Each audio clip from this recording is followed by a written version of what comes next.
Well, if you're really so determined to have a fight, then I'll oblige.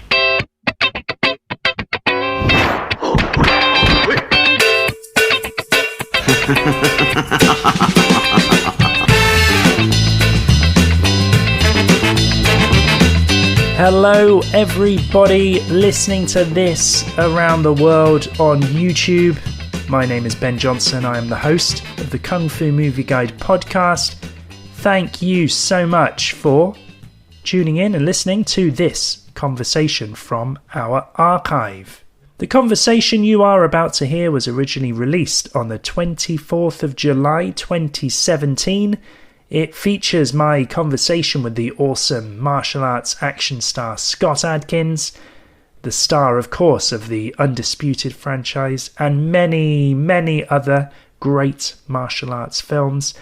This conversation was recorded outside on a very rare hot summer's day here in the UK. Remember, you can subscribe to the Kung Fu Movie Guide podcast right now, wherever it is that you get your podcasts. That is the best way to make sure that you never miss a brand new episode of the show. Since launching in 2016, we have spoken to some of the biggest names from the world of martial arts action movies. You can listen back to all of our previous episodes via your podcast provider and via our website, kungfumovieguide.com. That is also where you will be able to read the latest martial arts movie reviews and information, as well as sign up to our newsletter, donate to the Kung Fu Movie Guide, and find ways to get in touch.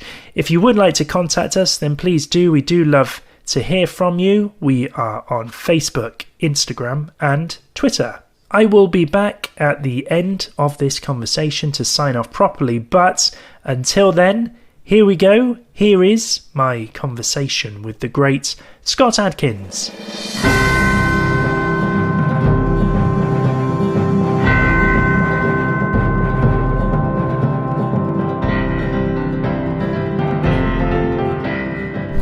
Scott Adkins, nice to meet you. Thanks for being on the show. How are you, Kung Fu Movie Guide? Yes, very good. We should set the scene. We're in a beautiful part of... where are we? We're sort of... we're near Beaconsfield service station. Yes. Which actually has the most idyllic lake and little park with a climbing frame. I have to say, for a service station, this is rather nice, isn't it? Yeah. Although it is baking hot. Yes. And we may have sunstroke by the end of this conversation. So, yes. Okay, so first of all, let's just say, you've just come back from Pinewood Studios today. Yeah. So this is to see is this the final cut of Accident Man? Whereabouts are you in that whole process? Yeah, I've just watched the final mix of Accident Man at the John Barry Theatre in Pinewood, which was great, to watch it on the big screen. And to hear what the sound guys have done at Pinewood, done a great job. It sounds amazing. Yeah. Also, they did the grade, so it looks fantastic. Yeah. And I'm very happy with the movie. Very, very chuffed. Yeah. It's the dream project. Yeah. Come to fruition. We should say this is based on a comic book that you first read when you were a kid. This is a British comic book. Yeah, British comic book was this monthly comic called Toxic. Yeah. And it had about 4 different stories in every month. And I came across it just walking back from school once, and there was this character, Accident Man, Mike Fallon, the Accident Man, and it was just a very it was the writer of Judge Dredd, Pat Mills and Tony Skinner. Sure. And it was very British and dark and comedic in that Judge Dredd type of way, in that 2000 AD sort of thing. Sure. About this hitman who disguises the hits as an accident, so nobody ever asks any questions. And he's a master of martial arts and all the rest of it, and I always felt that it would make a brilliant film. Sure. And then as I grew up and got into the business, and I was expecting someone else to make it, and apparently it has been optioned a few times, but never happened. I decided to option the property myself, wrote the script myself with a friend from school, one of my best friends, Stu Small, and we got Sony to invest in it, and we shot it November last year. Yeah. And now we're at the finish line, and I'm really, really happy, very excited for people to see this one. It's very different to the usual stuff that I've done. So it's different in what sense? Well, it still gives you all the martial arts that you would expect, but on top of that, it's got a lot of comedy in it, very dark sense of humour. Sure. And it's very British. Yeah. It's it's somewhat like Snatch in its approach.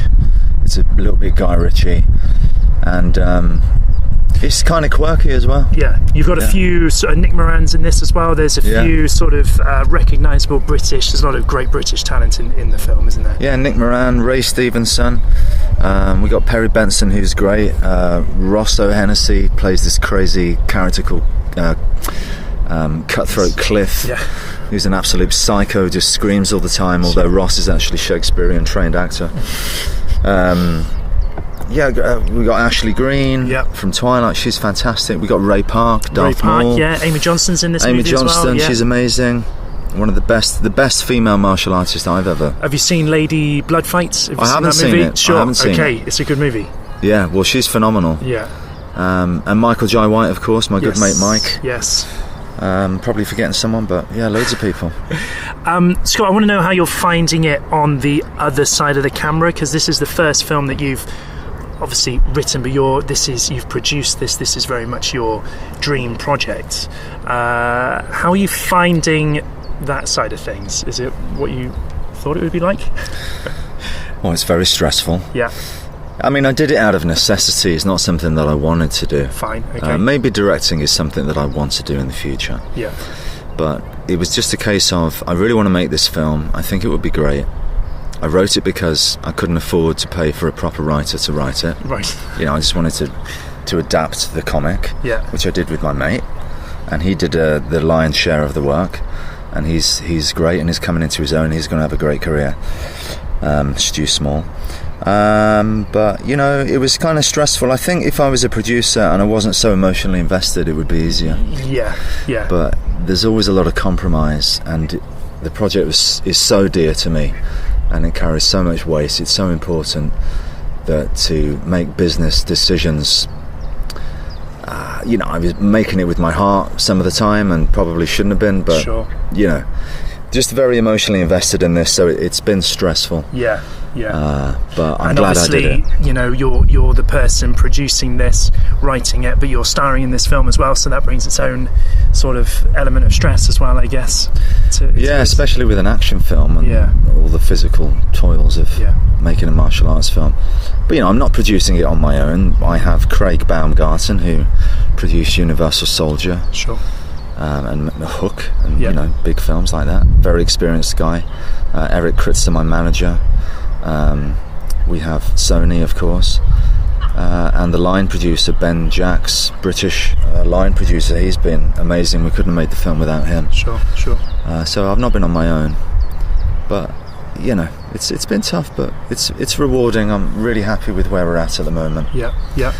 Is this something that you see yourself doing more of, do you think, in the future, sort of financing and doing your own projects? Well, it's nice to be the master of your own destiny, in the sense of creating your own projects, rather than just waiting for something to come along. So I've definitely got some other projects that I would like to you've got other things on your... I mean, nothing major at the moment. Ideas, but now that this is done, I can start thinking about that. I'd like to direct in the future, but it's so difficult to direct and star if you don't have a big schedule. Sure. If it's a tight schedule, it's very difficult. Yes. It's very time consuming, especially if it's an action film. Those fights take a lot of your, a lot of strength, and it snaps you pretty quick. Jesse Johnson has directed that film, and you've worked with him quite a bit. James Nunn as well, you've worked with a few times. Isaac Florentine, you've worked with a lot. You have a tendency to work with these guys a number of times.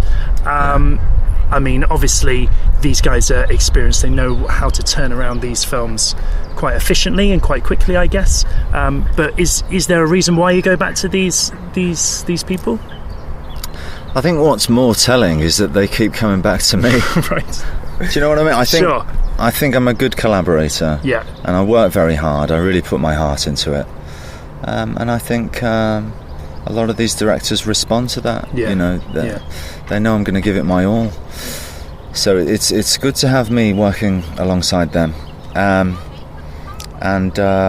know, obviously if I'm happy with them as directors and what they can bring to one of our films, that makes me want to work with them again. And I guess because the reputation is obviously, you know, you are incredibly hardworking. I think you've done like 13 films in the last 2 years or something, I think I counted. Is it that many? Something like that. Oh dear. Is anyone getting in Adkins fatigue yet? I like to work, what can I say? Yeah. I spent years and years struggling as an actor. Sure. Getting turned down for all sorts of parts, not doing very well. So there's a part of me that's worried that it's all going to go away and maybe I should just strike while the iron's hot. Sure. There are some that I probably shouldn't have done, but I just like... Do you want to name those? Well, I better not. But I just like to work. Yeah.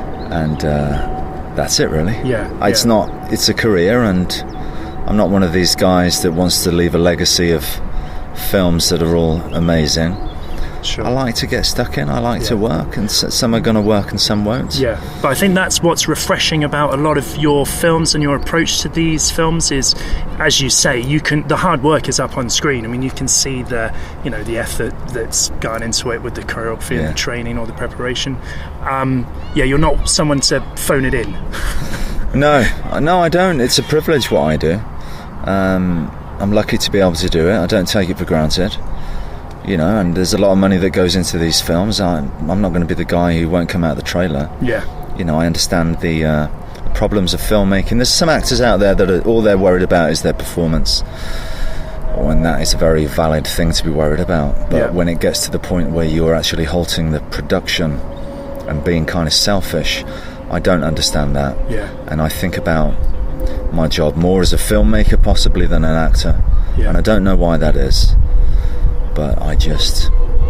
So you mean you're more... Well, you feel like you're more on the side of the director and the overall production than... You know, you're not thinking, oh, well, this is a Scott Adkins vehicle, so... Yeah, I don't want to just protect myself and have the film suffer. Yeah.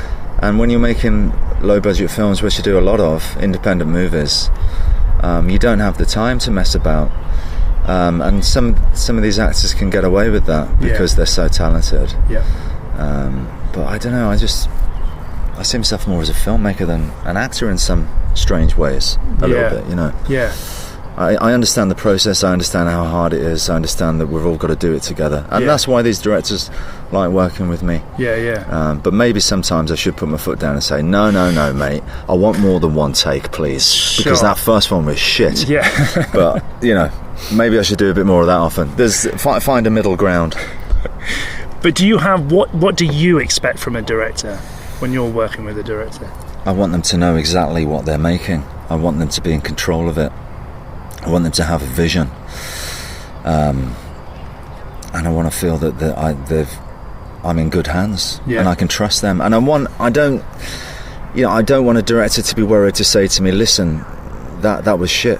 You can do better than that. Right. Go again. Yeah. I don't need to be mollycoddled. Yeah. If it's bad, tell me. I've got a thick skin. I can take it. Let's make sure we get a good performance here. Yeah, yeah. And sometimes when you're working with a new director, it'll take till the end of the movie to get to that place.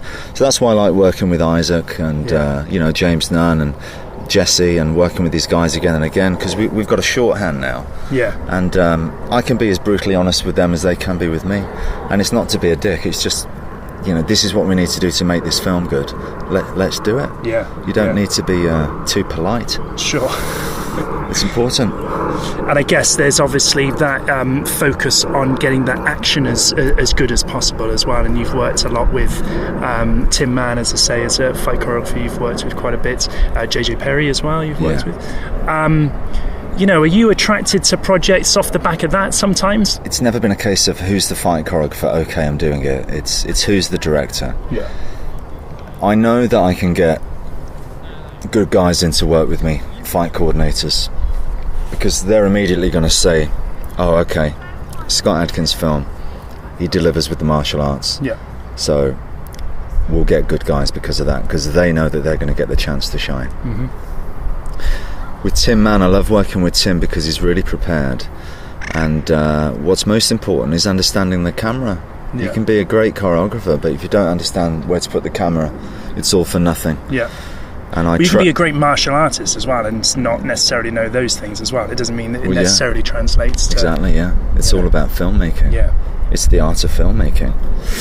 So you've got to know where to put the camera, and Tim understands that. And I like to have someone that I trust behind the camera, watching the monitor, because I'm in front of it. I can't keep running back and checking things. And I can't relay the information of the size of the shot and stuff like that to the camera guy, the camera operator, while I'm trying to do the choreography. Of course.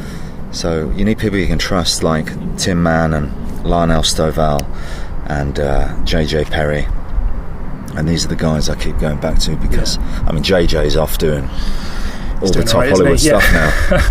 You traitor. No, I love JJ. I'm very happy for his success. Hopefully he'll bring me along for the next Fast and the Furious or something.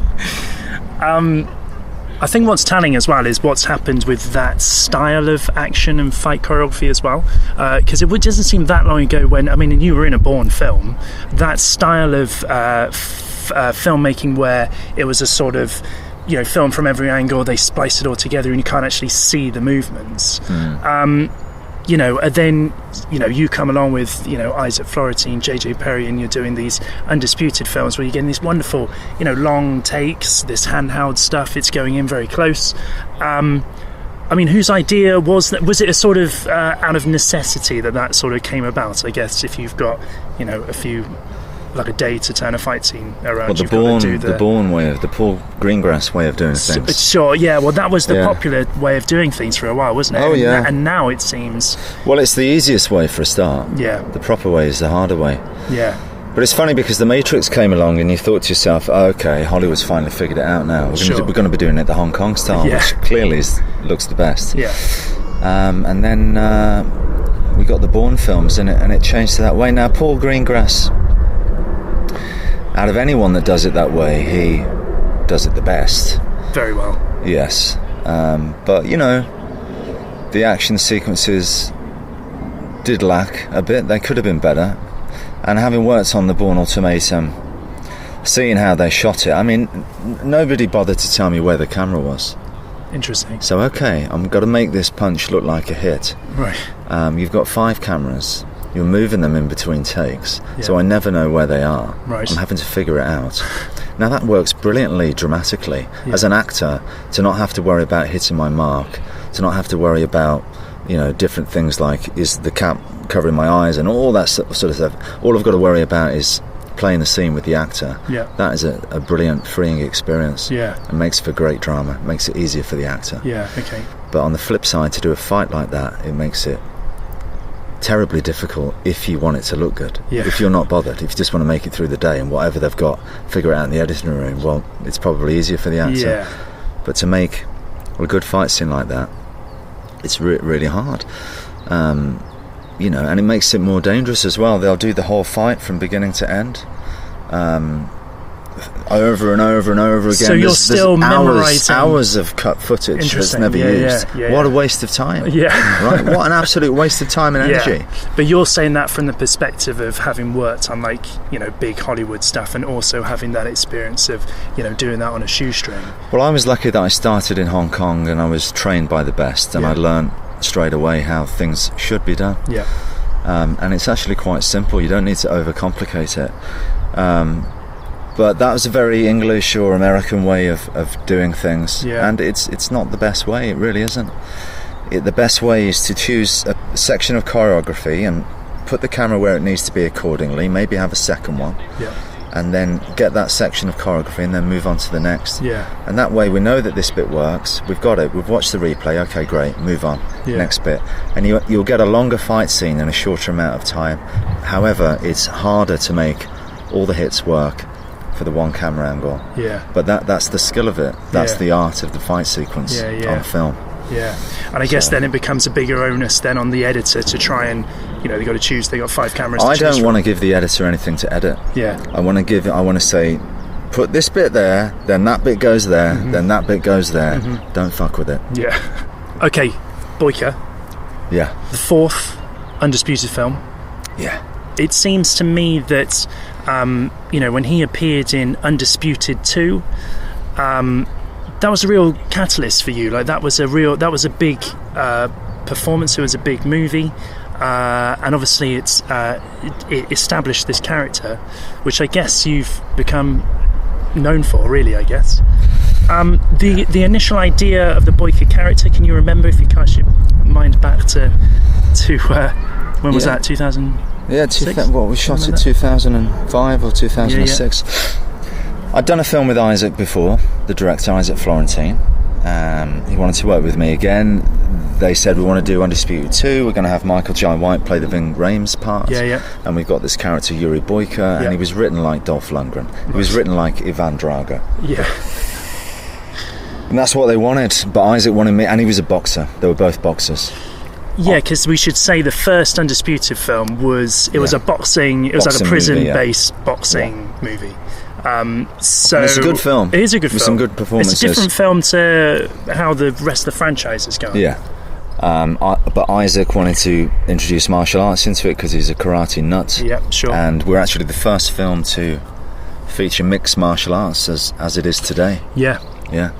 Which I'm quite proud of. Yeah. But yeah, they wanted... Isaac really wanted me. There was a bit of opposition. I had to put on a lot of muscle. Right, yes. Michael Jai White is no small guy. No.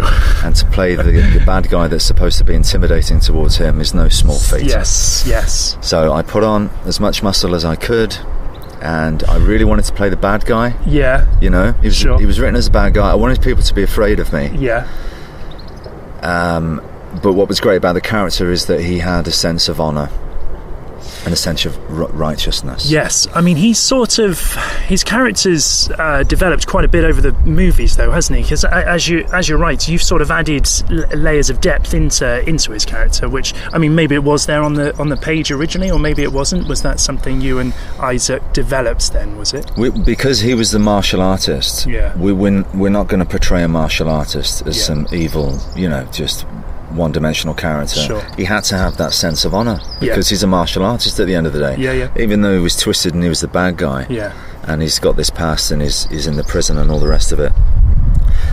He's the martial artist, so we're going to give him those codes as martial artists. That's just the way we're going to see it.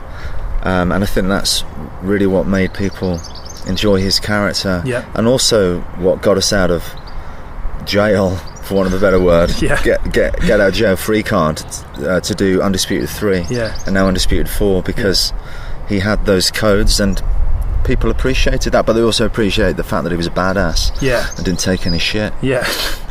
You mentioned about the training, getting into the Boyka role. That involves quite a big training regime, does it, to get into the Boyka frame of mind? Put on the muscle. Yeah. But you put the muscle on, and you put the big coat on. And with Michael in Undisputed 2, we would Dutch the camera to make me look taller than I was when we were both barefoot. Yeah. And then when I was out in the yard and stuff, I had these military boots on with an extra heel lift. Sure. I almost twisted my ankle a few times, but it was very important to make me look as big as Mike, or even taller than Mike in the movie. Yeah. Which really confused people even to this day. I'm 5'10". All right. I'm officially admitting it. 5'10". But you're right. You're very tall in that movie. Yeah. Yeah. Because they're meant to be heavyweights. Yeah. I'd be a welterweight. Yeah. But yeah, people love that character. He's my most famous character. He's more famous than me. Yeah. Well, it goes side by side. I mean, when you play that character a few times as well, I guess it gets sort of embedded in people's... Well, that was the one that broke me through as well. Yeah. About a year after the release, and the film didn't come out for a year after we shot it. It was delayed by about a year. But then about a year after it was finally released, I felt things change. And that's right. That was the catalyst for, I guess, the springboards maybe to a lot of the other films that then you were taking the leads in, and then you became central in as a good guy as well, which must have been... The struggles became a bit less. Yeah. But the story of Boyka is also similar to your sort of story in your transition there, because obviously Boyka starts off as a villain, and he'd made a few roles as playing a villain in it before that. And then suddenly he has this transformation in the third film. You start to learn, he develops that relationship with the other prisoner. You learn more about his character, and he's become a nice guy. Wouldn't say nice guy. A bit more sympathetic, maybe. A bit more sympathetic, yeah. But that's the great thing about Boyka, is he is layered, he's complex, and the way I see him is that he's got this rage within him. Yeah. From a bad upbringing and things that we'll find out in a future instalment. Fine. But he's got so much untapped potential. He could have been the greatest fighter the world's ever known, the Fedor of his, fantasy movie land. Sure. But his rage that he cannot control has always got him into trouble, and it's put him in prison. But however, in the ring, he can tap into that rage, and that's what makes him such an incredible fighter as well. Yeah. So it's great, and it's his doom as well. Do you think you need a bit of that to be a good fighter? I know you... Actually, no. Yeah. Actually, no. But in our movie land, that's what we're using. But actually, to be a great fighter, you need to be calm, cool, collected, no emotion. Right. But maybe we'll be addressing that in Undisputed 5. That's happening then, is it? 5 is... No, it's not happening. And what I want to say to your listeners... Sure. Is we have this piracy problem. I'm always going on about it. Yeah.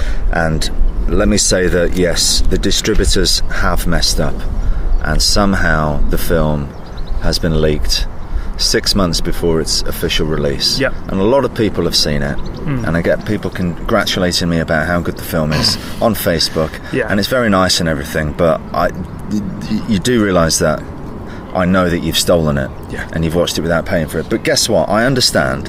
You want to see the movie. The only place you can see it is by downloading it for free. I get it. But when the film comes out, August 1st in America and most of the world, whenever it comes to your country, I need you to do me a favour. I need you to purchase it legally, because we put a lot of hard work into this character. I love playing this character. Put a lot of hard work into the film. And if you want to see Undisputed 5... I need you to purchase it legally. It needs to make money. If it doesn't, we won't be able to do another one. And it's as simple as that. It is a business, and the films need to make money. It didn't get a theatrical release. It needs to be paid for on iTunes, on Amazon, Netflix. Get the Blu-ray. Just help us out. Please do me a favour. You got to support my movies. Do you think people just don't realise? I think they don't realise. They don't realise. Yeah. And they probably just think, well, a film's a film. If I can access it this way, without paying for it, then, so what, kind of thing. They think we're all rolling in it and we're all rich. Yeah. It's not the case. No. There are some big Hollywood producers that are rich. Yeah. They're, head of Warner Brothers, whatever.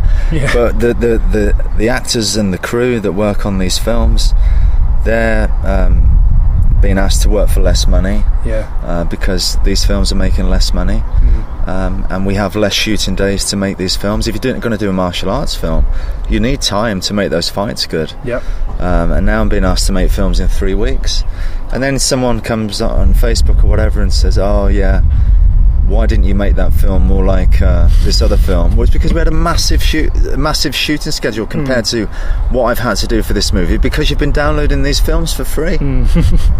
Just help me out, guys. Come on, do it. Just Or they'll compare a low budget film to something like The Raid or something, and people just won't realise that, well, The Raids, they probably filmed that for like 6 months to a year. Ong Bak was shot over the course of a year and a half.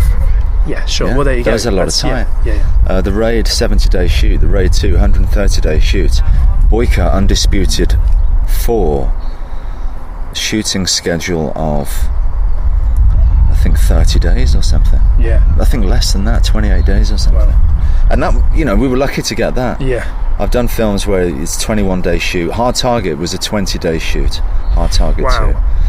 Was it your Eliminators fights weren't as good as in the other films? Well, no, because we didn't have the time. And you're noticing, Scott, that that's actually getting reduced as well. So those days are coming down in the time that you've been guess making what? We films? still do a good job, even though we've got 21 days compared. And then they're like, okay, you can do it in 18. Yeah. Yeah, sure. So does it make you a bit annoyed when you're on the set of Doctor Strange for like however many months that is? So then, you know, is there times where you're just sitting around thinking, you know, what we could do in this time that it takes? There's too much time there. You can get a bit frustrating. I think to myself, God, this would be done and dusted now if I was doing it my way. Yeah. So, you know, you want I'd love to be given a $30 million budget, and to have not a load of time, but, you know, give me 7 weeks. Yeah. I'll give you something great. Give me 8 weeks, 7 weeks. I'll give you something phenomenal. Yeah. What I do in 4 weeks, other action stars cannot do in 3 months, 6 months. Yeah. And I wish the Hollywood elite, the producers, would recognise that. Yeah. I mean, it's just mathematics, right? Yeah. It's not rocket science. Do you think that there is a real attitude there amongst Hollywood that's... I think when you've done a few B movies, you become tarred with that brush. Right. Do you feel... And you're seen as that guy, and I knew this going in, to be honest, but, you know, you want to work, you want to provide for your family. So I'm seen as that guy now, but I wish that they would give me the break. I think I've earned it. I deserve it. Do you really see yourself as that guy? I mean, you've been people do. Right. Hollywood do. Yeah. That's what they said. That's what they said. Pretty much. But you've been in, like, you know... supporting role. Yeah. When am I going to get when's somebody going to take a chance? Sure. When's somebody going to give me that big break? Yeah. I'm still waiting. James Bond. Exactly. Barbara. Yeah. I know you listen to the Kung Fu Movie Podcast. Yeah. Now is the time. The shoot is wet, but the martini is still dry. The feedback has been great for this film. You must be very chuffed by, you know, all the response it's been getting. Yeah. Worked very hard on it. Yeah. People love the character. We tried a few different things with the character now. I think it's still very much in keeping with who he is, but we're seeing different sides to him, which is important. You're going to get what you expect, and you get a compelling story, and, you know, people love watching Boyka, and I love playing him. Sure. You've just come back from Shanghai, where you received a number of very prestigious awards for Boyka, presented by none other than Jackie Chan. Yeah, it was the Jackie Chan Action Awards. Yeah. The Jackie Chan week at the Shanghai Film Festival. So they asked me to attend, and I didn't know I was actually in contention. I just wanted to go along to see Jackie Chan again. It's been 15 years since I worked with him last. Yep. Obviously, I'm a huge fan, always have been and always will be. He's a living legend. And only when the ceremony started did I realise I was actually in contention. A few things lost in translation. Boyka was up for Best Fight, Best Actor, Best Action Actor. Yeah. Because the Action Awards, and Best Film. And we won Best Fight. I went up to accept that award. Chris Tucker was there to give me the award. Sure. And then this was quite a surreal experience. It was a surreal experience. And then we got nominated for Best Film. We didn't get that. Sultan got that. Yeah. Well deserved. And then it was Best Action Actor, and, you know, there's a few Chinese names coming up, and I'm in China, so I'm not expecting to win this. Who else Mr. is in there then? Like, there's the guy from the Black Sheep Affair. Oh yeah, Vincent Zhao. Yeah. So I thought he was going to get it because he was sat in front of me. Yeah. And the guys that went up, which was Teddy Chen, director of Accidental Spy. I forget his name, but comedian from loads of the Seven Lucky. Is it Eric Sang? Because I saw a photo of you and Eric Sang was on the stage. Yeah. So they read out the awards, and just before they opened the envelope, they made a joke, because I'm listening to it with the Walkman on translation coming through.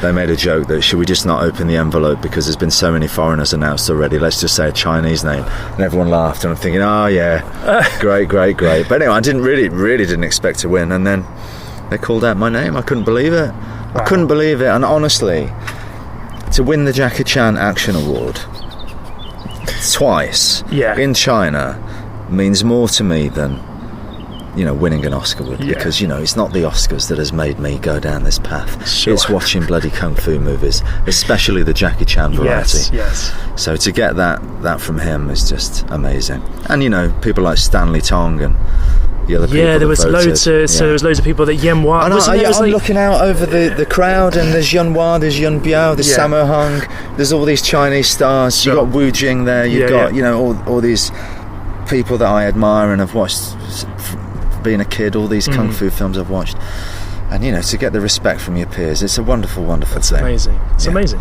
It was amazing. Yeah. And as you say, so growing and to up win watching best those fights films, at a Chinese awards ceremony in China, that is like selling ice to the Eskimos. And I saw Jackie came up afterwards and said how proud he was of me, and that I was doing all these films, and he was watching my career grow. And wow. I said, it's such an honour to get this award from you, blah blah blah. And he said, you deserve it. I gave him a big hug, and I really didn't want to let go. It was amazing. Scott, I want to go back a little bit. Sutton Coldfield. Yeah. We should say is near. It's Birmingham way. It's Midlands. Yeah. North of Birmingham. North of Birmingham. So, growing up in Sutton Coldfield, you still live around Birmingham then? Do you? I still live in Sutton Coldfield. Amazing. Yeah. Is it describe what's Sutton Coldfield like? I've never been to Sutton Coldfield. It's the royal town of Sutton Coldfield. We've got a big park called Sutton Park. Legend has it that King Henry VIII would go there and hunt deer. I went to Bishop Vesey's grammar school. Bishop Vesey was a famous bishop back in those times. Yeah. And it's a nice part of Birmingham. Part of the world. It's, you got Solihull, which is a little bit upmarket, and you've got Sutton Coldfield. Nice. So we're away from the riffraff. Yeah. But still got a stupid accent which you can't really get rid of. But in Sutton, if you pronounce the T, apparently it makes you sound much smarter. But anyway, Sutton Coldfield. Sure. Sutton Coldfield. Is it an accent that you try? Because when you say it's subtly, it's still there, isn't it? It's not something. It's still there, but I've done my best to get rid of it. Right. I really did get rid of it when I lived in London for 5 years, but having moved back for the past 6 years, 7 years, it's crept its way back in. Yes. But it's not as full on as it used to be. You know what I mean? Yeah. Do you remember your earliest film moments when you first saw? I don't know, was it a Jackie Chan film or like a Van Damme film or something that got you into martial arts in the first place? Can you remember what that moment was? Yeah, no, I remember it vividly. I'd always appreciated Bruce Lee, and that was always on. I don't remember seeing him for the first time. He was just kind of there in the zeitgeist, wasn't he, Bruce Lee? Yeah. But I remember coming home from school, going to the newsagents, which had a video section, and seeing Bloodsport. Looking at the cover thinking, wow, who's this dude? Sure. I'd seen No Retreat, No Surrender, but Van Damme didn't make as much of an impact on me in that as Kurt McKinney, to be honest with you. Yes. I didn't really remember him. But then when I saw Bloodsport and he's on the front, international martial arts sensation Jean-Claude Van Damme. Yeah, that's right. I thought, bloody hell, what the hell is this? 18 certificate? Right. I hid the video behind another video. Sure. I've pegged it home to my mum's. Mum, come on, got to get down to Circle K, got to get this film Bloodsport, come on, let's go. So we got it, and I watched it for 3 days straight, just over and over and over again. Yeah. I remember saying to my mum, I want to do this, what this guy does, international martial arts sensation. I want to be an international martial arts sensation, just like you were how old? Was 12. 12. Yeah, 1988. Sure. So you were just captivated by that. You knew straight away. Yeah. And Jackie Chan films hadn't come out at this point in England. Sure, they were. Yeah, they were hard to get hold of. Well, he wasn't yet, within the cultural sphere. I'd seen the Protector, a cutout of the Protector, and they'd made him look like Bruce Lee. And I remember thinking, who's this guy trying to be like Bruce Lee? Sure. Watched the Protector, thought nothing of it. I'm just a young kid. Yeah. And then Police Story came out, and then they all followed all the Jackie Chan films, but that was after Bloodsport. So, what did your parents think? They were supportive? My mum was very supportive. My dad tried to tell me, you need to get a proper profession, son. Sure. He was worried that it wasn't going to work out for me, and you can't blame him. Yeah. But my mum was always very supportive, and my nan, and they believed in me. I was talking to my mum about this yesterday, to be honest. Yeah. And I said, well, when did you realise that was going to be okay and that, you know, it wasn't just going to end up, you know, a failure? And she said, I always knew you were going to be okay because I could always tell how passionate you were about it. And it was a calling. It wasn't a conscious decision. It was just something within me, and I had to do it, and it was do or die. And no one was going to take it from me. I was going to make it. I was going to do it. What were you like at school though? Were you into school as well, or it's just academically you were just like no, I wasn't very good at school. Right. I would stay up late watching movies. And I would sleep in the lessons. Sure. And I wasn't a very good student. And you know, I don't want people to think it's okay to not be a good student, but if I'm honest with you, I just wasn't interested. I knew what I wanted to do, and maths wasn't one of them. Religious studies certainly wasn't. Sure. But your family, you come from a family of butchers, is that right? Yeah. So there wasn't like an expectation, or there was the family. My dad wanted me and my brother to go into the family business. But we weren't bothered. And you know, the butchering industries, so many of those shops have shut down now with the supermarkets. Unless you've got a nice spot in a village or something, it's kind of hard to compete with those supermarkets. Sure. People want to go somewhere where it's a one-stop shop, you know. So anyway, it wasn't for me and my brother. But you know, I've always ate meat. Maybe that's why I can jump high and quite durable. The protein. Lots of protein. When did you start getting into like actually training in the martial arts? When I was 10 years old, I started judo because my dad and my brother did it. And they. So it was in the house already then. Yeah, it was. And my brother still does judo to this day. But he got more into rugby as he got older. But yeah, I didn't really enjoy judo. They kind of made me do it. I used to hide under the chess table. I liked it when I was there. I was just a kid, you know. But then we all stopped. But at age 13, I started doing taekwondo, and really took to that. Naturally good kicker. And this is when I started to get into the movies and stuff, the martial arts films, and you know, then kickboxing and various styles of martial art. And I've never stopped training. And I kind of got obsessed. I had my own no retreat, no surrender thing going on. I turned the garage into a shrine to Bruce Lee. I had a Bruce Lee flag, candles that I would light. I would bow to the seafood, and I would start work on my punch bag, then go over to the makiwara. I had the speed ball and everything. I had my weights. And I was obsessed with it. And then at about age 14, I was mugged on the top of a double-decker bus by some guys. And let me tell you, my training went into overdrive. Every night I was in there. Because I was determined to make sure that didn't happen again. Interesting.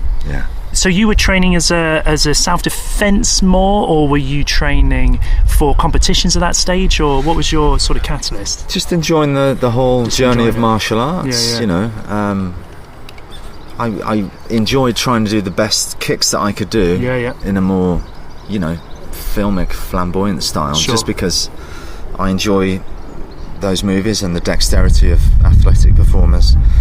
But, you know, everything, just enjoying the whole journey of martial arts, and doing some semi-contact competitions in taekwondo and getting into kickboxing. I never wanted to be a professional fighter, but we would have Friday night sparring sessions and stuff like that.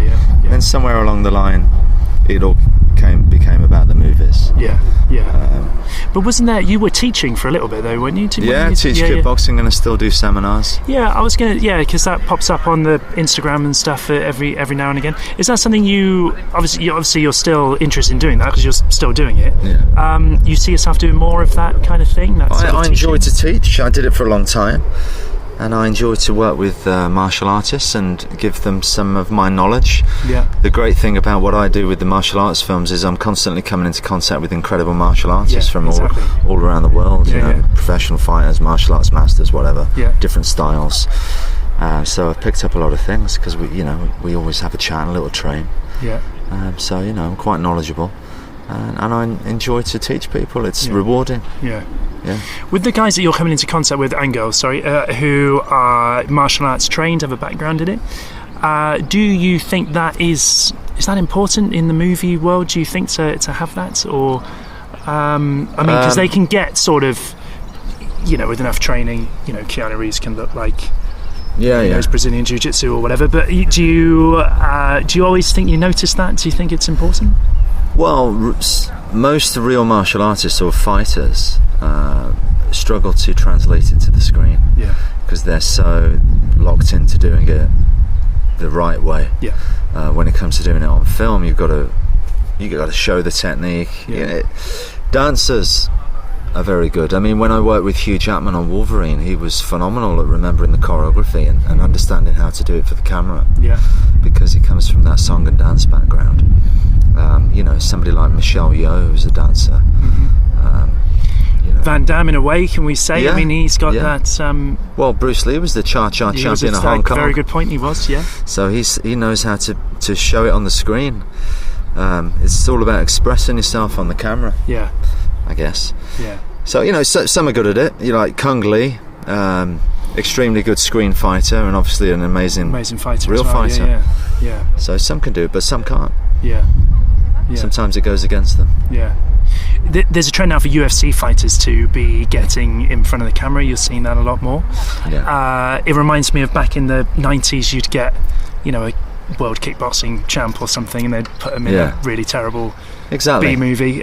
Doesn't mean it's going to be a good film or a good martial arts actor. Yeah, but I mean, the advice for those guys, because there'll be people training and they will have similar ambitions and dreams that that you had when you were growing up. Hollywood and just the general public get caught up on this whole thing about they want to watch a film and believe that the guy they're watching is a legitimate badass.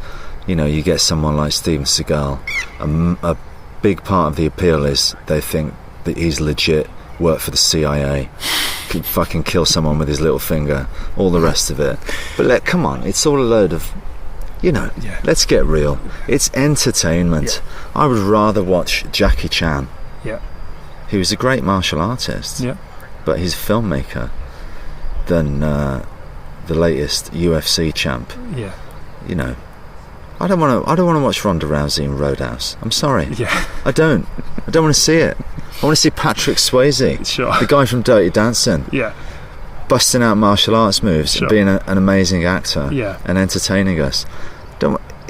People need to understand that it's entertainment. Yeah, I am a martial artist and I can handle myself. Yeah. I'm not about to go in and knock Conor McGregor out in 20 seconds. Okay? Because I don't train to do that. I train to do films. Yeah. Having said that, Conor, no. But if I wanted to be a fighter, I'm sure it would have been quite good, but that's not what I train for. And people need to get over this. Hollywood's stupid like that. Oh, we're gonna put the new UFC champion. Well, it's a thing they can put on the posters, isn't it? Yeah, but it's bullshit. It's a sales point. It's bullshit. Yeah. It's come on. But I think it's telling that the path that you decided to take wasn't necessarily in the you went down the straight acting routes, didn't you? Like I'm an actor. Drama school. I'm an actor first, martial artist second. I went to drama school. I went to the Webber Douglas Academy of Dramatic Art. Yeah. I've done the Shakespeare. I've treaded the boards. I've paid my dues. I was doing martial arts since I was a kid, and it came very easy to me. Yeah. And when I do that, I have a lot of confidence. When I first started acting, I had a big confidence problem. Yeah. And it took me a while to get over it, to be honest. So back in the day when I started off, my confidence drowned out what little talent I had. And it was a problem, and it was a hump I had to get over. Just shy on stage. I was a very shy kid. Yeah, very shy. Yeah, which didn't go well with being a performer. Sure. And that was something I worked hard to overcome. And so you've been able to see my improvement as an actor, which I was a better actor than given credit for. But when the lights were shining on me, I would sort of curl up into my turtle shell. Was this in what sort of school productions or just things in, the first play I ever did, I made sure I had the smallest part and stood at the back.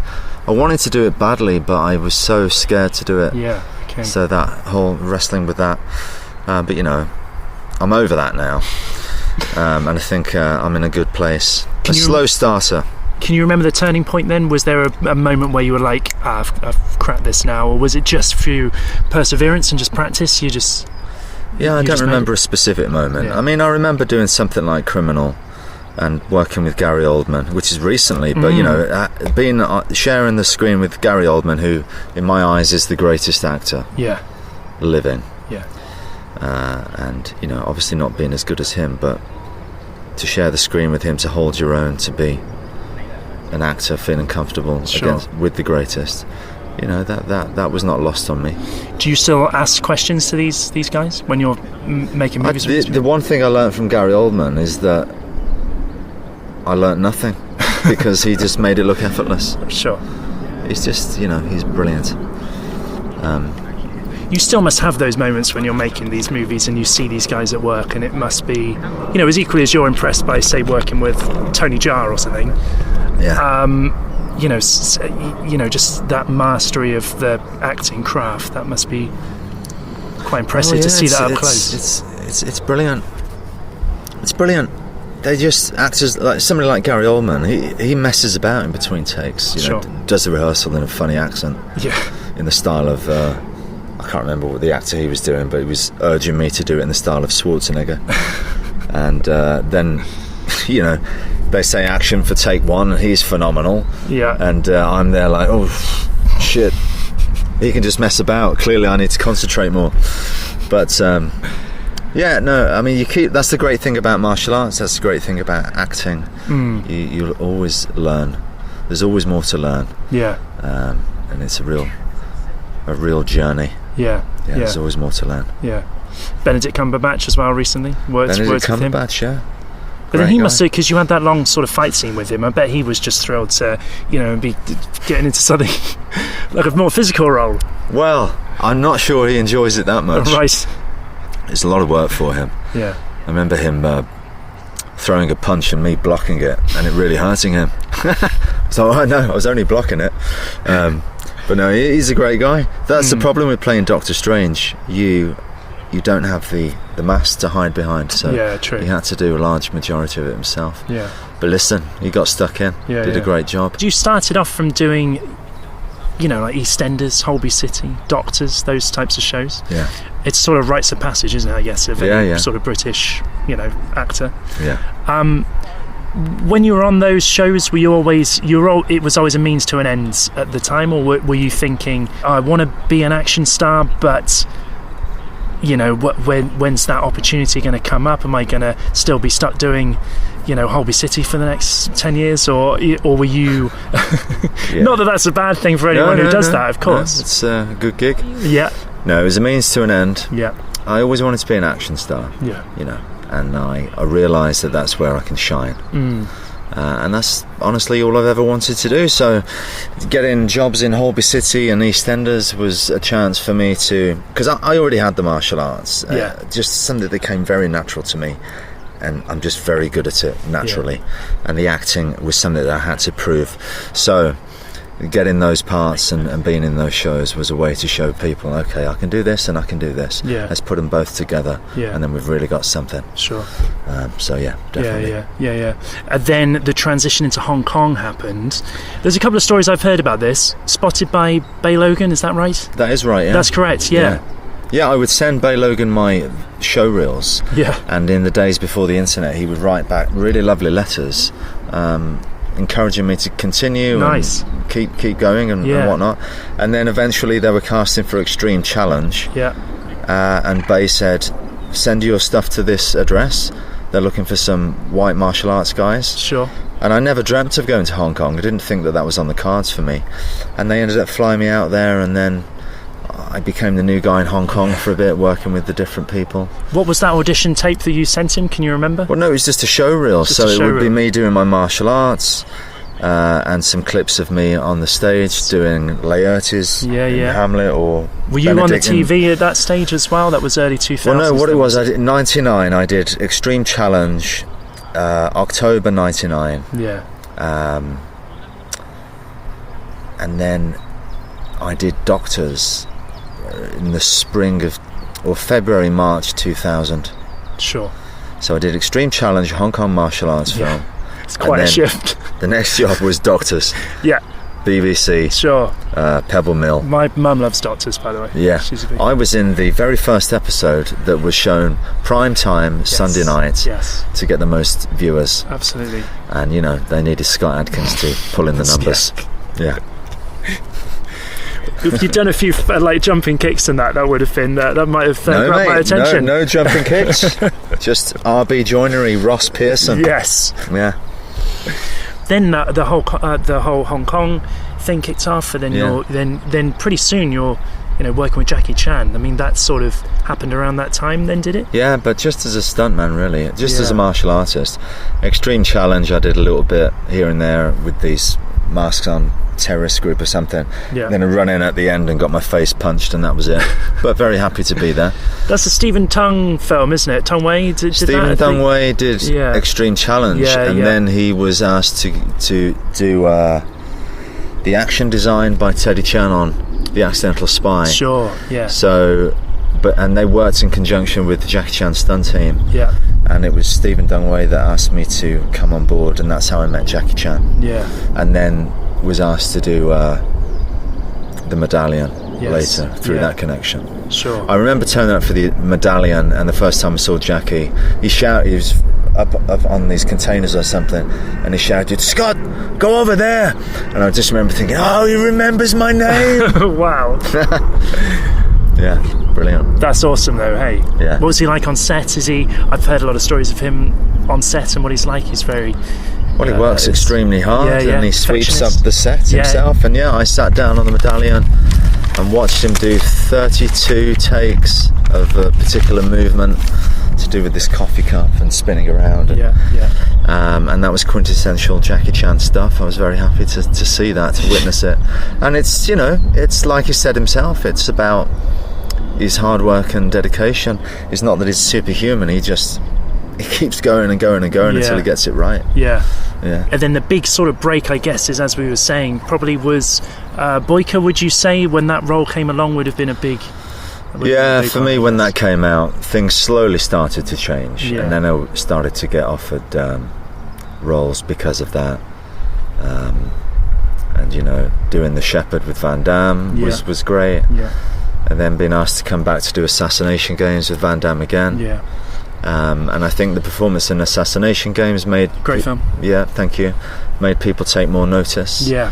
And then, we followed it up with Undisputed 3 and Ninja. And Ninja films are fantastic as well. Yeah. The working with Van Damme must have been...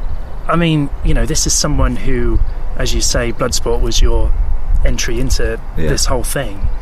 And then when you finally met him and you started working with him, was that everything that you hoped it would be? You've worked with him loads, so it's an amazing experience. Look, when you grow up watching an actor and then you meet them later on in life, it really has a massive impact on you.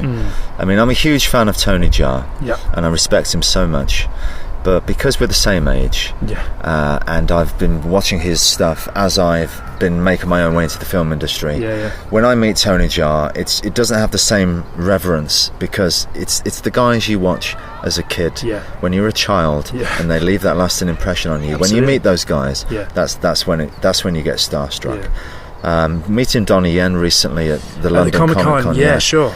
I thought it'd be fine. I didn't even think, I might be starstruck. But then when I saw him, I was like, oh shit, it's Donnie Yen, and you've watched so many of his films as a kid. Yeah. And so it's when you meet the people that have a huge impression on you as a kid that you get massively starstruck. So of course with Van Damme, who was the man for me. Yeah. I was the biggest Van Damme fan in the UK. I can guarantee it. To meet him was a huge milestone experience, Yeah. And obviously you've worked with him lots, so you two must have a good dialogue. You must work together very well. I mean,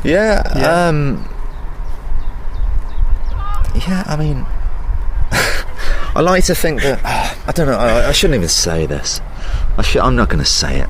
I've got to say it now, haven't I? I feel like Van Damme. I feel awkward saying this, but I feel like I'm the natural successor to him. Yeah. And I don't know how he feels about that, but obviously I've done Van Damme movies, and I'm not trying to ride on the coattails of his success, even though it seems that way. But a friend of mine, a mutual friend of Van Damme's, actually told me recently that he'd said that he thought he said that I was the successor to him, which sure. I hope that's true, Jean-Claude. I hope that's true, mate, because got nothing but love for you, mate. You created me. But that would make it, I mean, hard target too. I mean, well, I'm a white guy with muscles that's good at martial arts. Sure. And I'm not many miles away from Brussels. Yeah, sure. No, so that's true. the comparison's there anyway. I'm not Chinese. No. So. But I guess you're right in the sense that, Van Damme very much cornered that market, at a time when, that was huge. That martial arts boom in the West, in particular, in the late 80s into the 90s. That was Van Damme's era, wasn't it? Really, and I guess there hasn't really been since then someone else who sort of continued that. No, because it was a different time back then, and there was the martial arts boom, and there was the video boom, and then all these people came along. Really, Van Damme opened up a marketplace for other actors like that. But it's a different time now. If Bloodsport came out now, well, there's already been a Bloodsport, so sure. It's that time has gone. It's harder to be unique. It's harder to be new. So are we in a good place or a bad place for that sort of market? I think there's more martial arts on screen than ever before. Yeah, which is great for the fans. It's great. Some for good the fans. stuff, really good stuff out there. Yeah. But they're not necessarily martial arts films. Their martial arts is appearing in the superhero movies and in other action films, and we're able to make normal actors look proficient in the martial arts. So you don't have the action stars of the 80s as they were back then, which I kind of miss. I mean, I love to see when he got people that do it for real. Yeah. We got Statham and the Rock, but it's a different time. Yeah. And I feel like I'm kind of keeping that genre alive in a way. Yeah. I mean, well, probably there aren't many UK. I mean, Statham, yes. There's not many, is there? Really, I guess. Yeah, but I'm more full-on martial arts than Statham. That's right.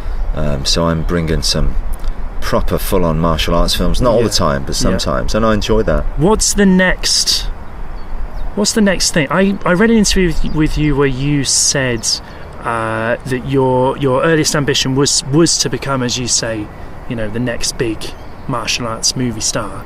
Yeah. You kind of are that now. Yeah. Do you have, what's your ambition after that? It's time to get into the A-list movies. It's time to get Hollywood. That's the thing. To get serious about the Scott Adkins business. Yes. Come on. Yes. What are we doing here? It's time. Get your head out your asses. Yes. It's time for someone up there, Universal, Warner Brothers, Columbia, whatever. Yeah. Bloody Disney. It's time for somebody to give me a shot. Come on, guys. Yeah. What are we waiting for? Yeah. What a terrible podcast this has turned into. I'm an arrogant bastard. No, but that's how I feel. Yeah. I'm waiting for my shot. That's the next. Let's have it. I've earned it. Let's go. Let's go. But you can see the transition even from, as you say, the doubling work early on, and then that was into, bigger roles in, what you're getting in Expendables 2 as well. It was a big movie. And then in Doctor Strange, but I always get sidelined. It's like you didn't say anything in Doctor Strange as well. I did, but they cut it out. Ah, interesting. And Expendables, they don't put me on the poster and things like that. I feel like I always get a bit slighted. Yeah. I don't know what it is, man. Is it a British thing? Just give me my shot. Is that what this is? It's a Sutton Coldfield thing. They hate the Brummies, man. Sure. They're tough on the Brummies. Yeah. No, I don't know what it is. You've got this American Assassin coming out. That sounds like a meaty role there. It's not a meaty role. That's not a meaty role. It's a supporting role in a film with some very good actors. Very happy to be a part of it. Yeah. But I don't think it's going to change anything. It's just, me as a jobbing actor doing different things. I mean, it's great to act with Michael Keaton and Dylan O'Brien and Taylor Kitsch. But it's not going to change anything. But it looks like it's going to be a great film. Yeah. So Saw the trailer. happy to be part of it. That looks really good. Yeah. Triple threat as well. Triple threat. I mean, man, Tony that's Jaa, Iko ridiculous. Uwais, Tiger Chen, Scott Adkins, Michael Jai White, Michael Bisping, How the hell did... Selena Jade. How did that happen then? We all wanted to work together. Yeah, it sounded like, because I was following the story of that, and you had Tony Jaa was definitely linked to it, Iko Uwais was linked to it as well, and Tiger Chen was. Yeah. And And then I suddenly contacted them and said, listen, I want to be part of this. So you personally went out to them and said you wanted to do that? Yeah. Yeah, fantastic. And And you were like, oh, I've got some mates as well, they might want to drop in. yeah. No, we put together a mini martial arts Expendables. No, look, we got some great action in that film. Tin Man again, Jesse Johnson, delivering again. Really, he's gone from strength to strength. Jesse, he's there now. Yeah. He's breaking through. Very happy for him. My next film is with Jesse Johnson. Yeah, so this is what you're flying over to Los Angeles to do. Is that film? Yeah, we're going to do The Pay Up, which is a different, bit more story-driven, dramatic role. But, with action. But it's about these debt collectors. Really nice script. Yeah. And yeah, just continuing to work. But, Hollywood better give me that shot, man. Otherwise I'm going to turn up at somebody's door with a flamethrower. I don't know what I'm going to do. Before we go, because you are so busy, I wanted to ask about your sort of work-life balance. I mean, do you have a work-life balance? I know that we're near home now, so home is Birmingham still, and it's difficult. Spend a lot of time away from home. Yeah. I mean, I get obsessed a bit. Yeah. I've been obsessed with Accident Man big time, and are you a workaholic? Would you say you're a workaholic? I get lost in it a bit. Yeah. So I need to take time out to go on a nice holiday with the family. And spend some time. I've been really busy lately. I owe them that. Yeah. But keep sending the checks home and hope my wife forgives me. You've got a daughter as well, is that right? Yeah, 6-year-old daughter, Carmel. Daughter. She's beautiful. Does she know what you do for a living? Is she aware? Yeah, she knows. She wanted to be an actor for a little bit. Okay. Now it's a singer. Right. And then it was a chef. Okay. And then it was a teacher. Yeah. So I don't know. But whatever she wants to do, I will encourage it. She can be whatever she wants. She can't quite see her dad's films just yet then? Well, I do a lot of films with her. Sure. I film her on the iPhone and I edit it together in a professional way with a bit of music. And nice. She likes watching herself as much as I do. So when she watches me in a film, I'm not sure she can tell the difference between the iPhone one and the real film and the $10 million one or whatever. But then I showed her a clip of one I did when I was in space, and she was pretty impressed by that. Okay, cool. Because she thought I was actually in space. Yeah, and she's exposed to me doing flying kicks over her head and things. It's pretty regular normal. basis. Yeah. Cool. Okay, thank you very much, Scott. Thank you very much for your time. Thanks, Ben. You know what you're talking about, mate. Very knowledgeable. Thank you very much.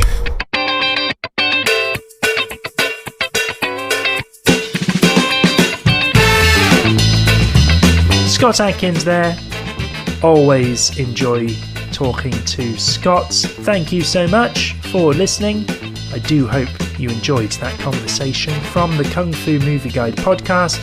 If you have enjoyed it, then please do like the show, subscribe to our channel, leave a comment or share it with your friends. For more episodes, head over to kungfumovieguide.com and wherever it is that you get your podcasts. You can also contact the show and keep up to date with all our latest news via social media. We are on Facebook, Twitter and Instagram. You can also email us. The email address is hello@kungfumovieguide.com. Okay, this is Ben Johnson signing off. Thank you so much for listening to this episode on our YouTube channel. And until we meet again, do take care and bye for now.